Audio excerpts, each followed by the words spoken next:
Hey everybody, what's up? My name's Yungfalcon, and today we're going to be taking a look at the Valorant closed beta. I've put in about 20 plus hours into the game. Thank you to Twitch Drops for giving me a code. That was one of the most tedious processes I've ever been in to get a closed beta key, but here we are, and we're going to discuss the game and its current state. Overall, Valorant is a 5v5 Counter-Strike first-person shooter with a class abilities. So each character has their own set of abilities. For example, characters like Phoenix could throw a curveball, that's a fire flare, blinding enemies and the sort.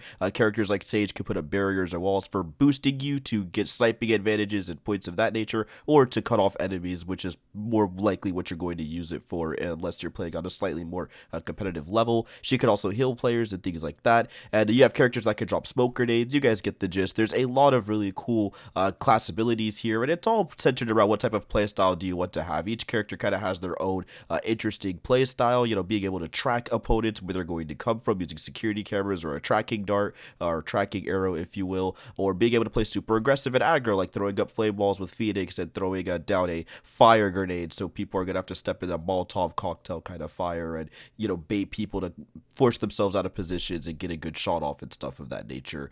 You have to buy all these abilities through the buy menu, similar again to Counter-Strike Global Offensive, including your abilities and weapons. So all of those things are going to be purchased through the menu along with shields and stuff, and you have to save currency and learn how the economy works and all that good stuff that usually makes up these kind of Counter-Strike-esque games. Overall, it is a very strong first-person shooter. I think the multiplayer servers are very clean. I never once went above 30 ping. All my ping for the most part was usually around 28 to 30. It was very, very smooth and responsive, and every time I lost, it was mainly just my fault. Didn't have the right aim, didn't have the right, learning the recoil pattern of a gun. It was just on me every time I got lit up, and I kind of like that aspect of the game. It really forces you to learn the game and get better and figure out which abilities work, when to push, when not to push, when to just play it safe and not do anything. Just stay at spawn and kind of fill things out and stuff like that.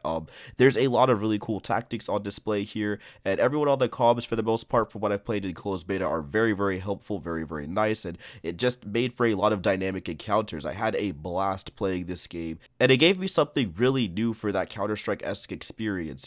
Yeah, you die very, very quickly, don't get me wrong, in this game.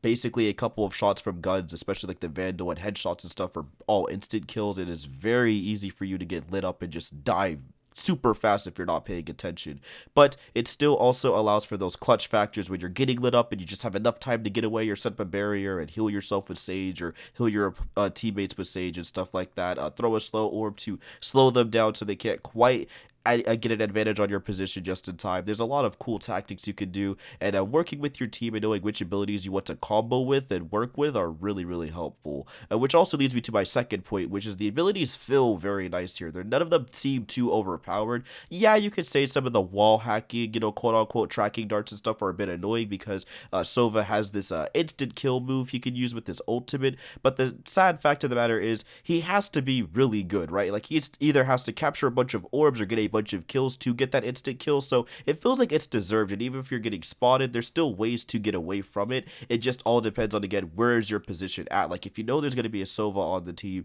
with an instant kill, ultimate, and it kind of tells you when his ultimate's ready, it's up to you to play carefully and make sure you're always in an open space. So say he does pop that ultimate and he does see you with the arrow, you're not in a corner and you're going to get lit up and die for 2 hits. Instead, you're going to be able to weave your position, get out of there just in the nick of time, and kind of make sure you don't get blown up by his instant kill, wall hack arrow kind of thing, right? So there's a lot of interesting tactics on display there, and just making sure you pay attention to the mini map and all that stuff is very, very important. So everything in the game just feels very dynamic. A lot of the matches just never really play the same. Every single round just always has a different element to it, always has something new going on, and I think that's going to definitely be the appeal of the game.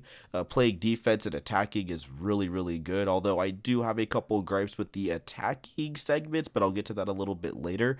Everything else just feels very clean. The gunplay is pretty standard. You have a couple of weapons that are very CSGO-esque. The Vandal's kind of similar to the AK-47. We have that Marksman DMR with the Guardian, which is, a semi-automatic kind of sniper rifle-ish weapon, or just a regular semi-automatic rifle. It does a pretty good job of getting those one-tap headshots. However, if you're not, fast with your trigger finger, you're going to get blown up a lot because everything's more automatic. You have the SMG Spectre, which is my personal favorite weapon of choice, especially coupled with characters like Phoenix, who can rush in and do a lot of crazy stuff. It really sets up for a lot of hype moments, and everything about the core gameplay is just really, really fluid. Guns just feel nice, reload animations look very clean, the gun sounds are super intuitive, so you know exactly which guns are which when you hear them firing, and they're very, very punchy, and it just sounds like it hurts. And I really love the dings you get when you get a kill or a headshot or whatever. So when you get them in rapid succession, it kind of feels like it's a crescendo, like they're going up, up, up, and it just feels great. Really adding to those clutch moments and adding to the hype factor of the overall game, right? So overall, Valorant's core gameplay is very, very clean. The map design is pretty solid. I really enjoy the maps where there's like teleporters on the map, so you can teleport in and out of different places and quickly get over to B point or quickly go over to an A point or do some fake out stuff with the teleporters and rush. And it sets up for a lot of interesting moments that you don't really get to see with other FPSs, and it makes the game, still, very balanced, right? You can't just teleport and instantly get away, when the teleporter goes off, all the enemies on the map are going to hear that you used a teleporter. They're probably going to swarm your position, and it's going to make for a really intense moment. But if you play your cards right, you can do some really cool things with that. The maps are just very well designed, especially there's like this temple style map with A, B, and C points, and I never had so much fun playing those types of games. Like, even though we were just pushing the same kind of 3 points, right? It's as standard for these types of games. There was so much complexity in the way we were pushing these points in kind of depth, where we could fake out rushes on B and then go to C, and then kind of mix up our approach and completely flank all the way to A, and we hear the entire enemy team move over there and setting up in a perfect position to just get a snipe off where I was taking out all of their teammates at once. Like, it sets up for just a lot of really hype moments, and I enjoyed it a lot. I really did enjoy how the gameplay overall functioned. Now, like I said, the only gripe I have with the maps and that kind of thing is the attacking on certain maps just feels very off, if that makes sense. Like, if you do not have the right team comp, it's just an instant L. Like, there's nothing you can really do to shut down a team. And I don't know if that's just the nature of the map design, mainly the one with the scaffolding. You'll see a couple ropes you could climb across and stuff like that. I don't quite remember the names of the map, I'm sorry. But there's like a couple ropes you could climb across. There's like an underground section, all that jazz. And it's not too shabby, right? You have an underground section, so you have a place to camp out. You have ropes to climb across and peek onto a B site and kind of take a look at what's going on and all that jazz. But unfortunately, when it actually comes down to you as an attacker, the height positional advantage you have is terrible. Like, when you're actually coming out, you have basically no height positional advantage, whereas all the other maps you kind of either on even footing out the gate for the most part, especially if you're setting up defense and stuff, or you're going to be kind of even playing field on the ground, or both can have a height advantage, especially like on the temple map I was talking about earlier. Like, there's a window right at B, and the attackers get that position, and then right across from that, there's a couple of platforms for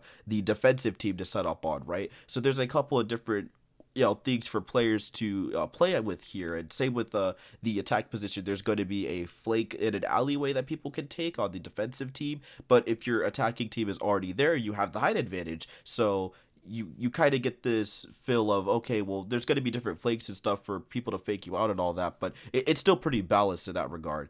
When you're attacking on this map and with all the scaffoldings, it just feels like the defensive always has that height advantage on you. Like, when you're coming out onto a B, there's a huge scaffolding on the right of you, and it's just usually lit up with snipers and stuff, so you can't barely peek out there without you getting capped, or a sage blocking off that path completely, and you having to completely reroute, and then there's too much, height advantage and stuff there. So that was my only gripe with one of the maps, and it just made attacking on it feel very, very like arbitrary. Like, what was the point of pushing, because these guys were just mopping us, and there wasn't really much we could do in that regard. So I hope they find ways to kind of fix that map out by the time the game launches, or maybe give us a character that can easily handle that, or maybe I just need to play with a better team. I don't really know what it could be. It could be honestly any of those factors. It's too early to tell, but that was just one of the issues I had with one of the maps when it came to attacking. Defensively, we did pretty strongly though, so I don't know. We'll just have to see what it looks like when the game officially releases, right? But overall, the game is really good. Valorant's closed beta is super strong. The servers are just great. All the guns feel very good. I love the plethora of character abilities. I haven't had the chance to play with all of them yet because you have to actually like unlock the free agents and stuff.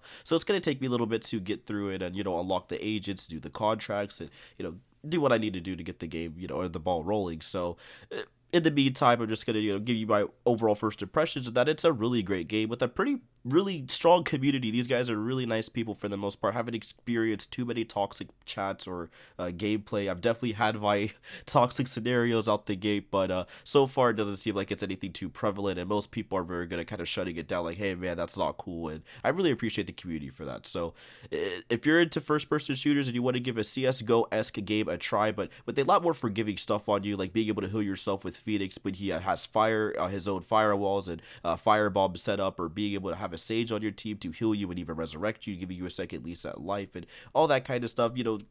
Jet with her beautiful movement abilities. There's a lot of stuff that makes this basically like CSGO, yes, but also a more beginner friendly, a more dumbed down, but still complex, right, version of CSGO. So there's just a lot of stuff about it that makes it easier for players like me to get into it, because now I want to learn more of the game and it doesn't feel as punishing, and that's honestly what's happened. So if this is your kind of game that you want to check out, I really recommend it, especially when it drops in. Hey, if you want to give it an early shot, just throw in a couple Twitch streams in the background, let them run with, sound obviously on and stuff, and try to get a drop, and I'll see you on the battlefield, you know what I mean? Alright, thank you all so much for watching my Valorant first impressions. I hope you all have a wonderful day. I'm Yungfalcon signing out, and I'll see you guys next time. Peace.